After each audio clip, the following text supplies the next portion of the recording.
Welcome to the Learning Pines YouTube. We hope this video helps. In this video, I will compare methods for duplicating in VS Code.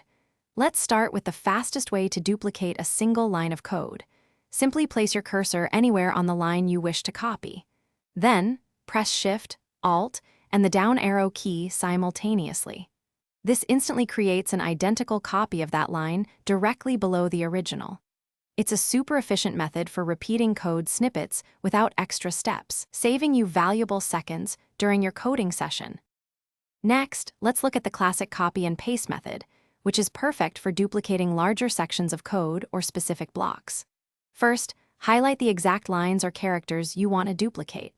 Then, press Ctrl+C on Windows or Command+C on Mac to copy.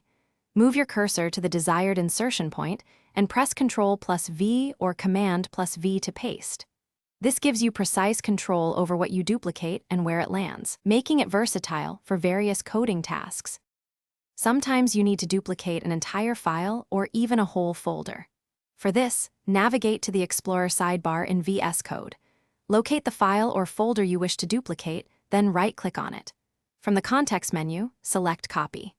Now, right-click in the desired destination folder or the same folder and choose Paste. You'll then be prompted to rename the new copy, ensuring your project structure remains organized and clear. So, which method is best? For quick, single-line duplication, the Shift, Alt, down arrow shortcut is incredibly efficient, saving you many keystrokes.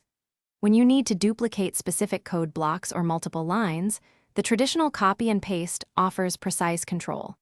And for entire files or folders, using the Explorer's copy and paste functionality is the most straightforward approach. Choose the method that best fits your current task to maximize your productivity in VS Code.